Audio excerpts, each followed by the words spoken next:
ఓం శ్రీ గురుభ్యో నమః. ఓం శ్రీ పరమాత్మనే నమః. గురువాయుపురాధీశం విష్ణుం నారాయణం హరిం వాసుదేవం జగన్నాథం కృష్ణం వందే జగద్గురుం. నారాయణ భట్టతిరి కృతం శ్రీమన్నారాయణీయం. సాంద్రానందావబోధాత్మకం అనుపమితం కాలదేశావధిభ్యాం నిర్ముక్తం నిత్యముక్తం నిగమశతసహస్రేణ నిర్భాస్యమానం అస్పష్టం దృష్టమాత్రే పునరురుపురుషార్థాత్మకం బ్రహ్మతత్వం తత్తావద్భాతి సాక్షాత్ గురుపవనపురే హంతభాగ్యం జనానాం. కృష్ణ. 6వ దశకము విరాట్ పురుషుని జగదాత్మ తత్వము. 3వ రాగం. ఏవం చతుర్దశ జగన్మయతాం గతస్య పాతాళమీశ తవ పాదతలం వదంతి పాదార్ధ్వబ్దేశమపి దేవరసాతలం తే గుల్ఫద్వయం ఖలు మహాతలమద్భుతాత్మన్. కృష్ణ.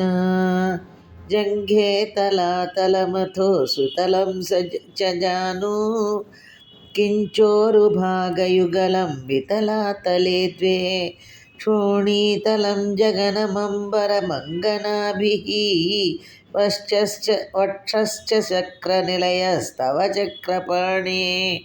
కృష్ణ. గ్రీవామహస్తవ ముఖం చ జనస్తపస్తు ఫాలం శిరస్తవ సమస్తమయస్యతస్యం సత్యం. ఏవం జగన్మయతనో జగదాశ్రితైరపి అన్యైర్నిబద్ధవపుషే భగవన్నమస్తే. కృష్ణ.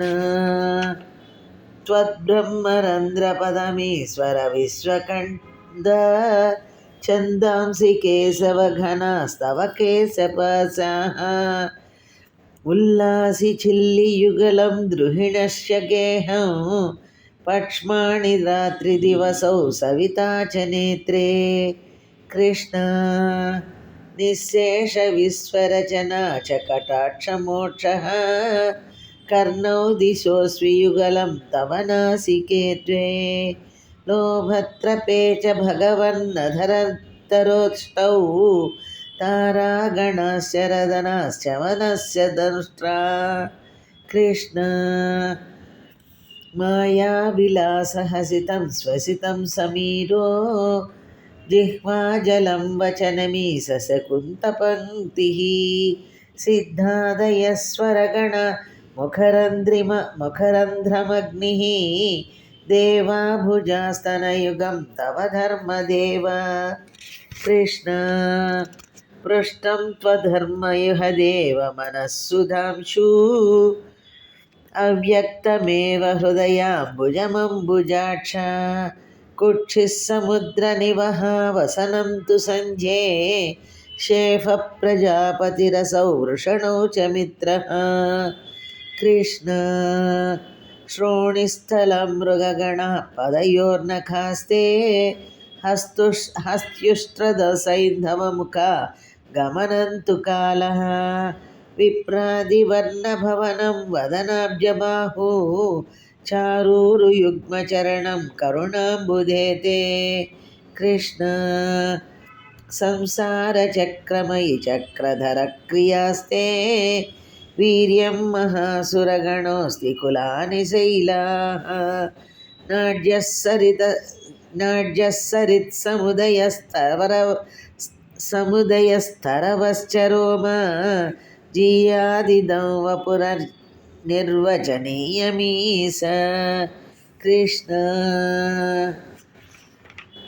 ఈదృగ్జగన్మయవపుస్తవ కర్మభాజాం కర్మావసానసమయే స్మరణీయమాహుః తస్యాంతరాత్మవపుషే విమలాత్మనే తే పాతాళయాధిపనమోస్తు నిరుంధిరోగాన్. కృష్ణ. విరాట్ పురుషుని జగదాత్మతత్వము అను 6వ దశకం సమాప్తం. సర్వం శ్రీకృష్ణార్పణమస్తు.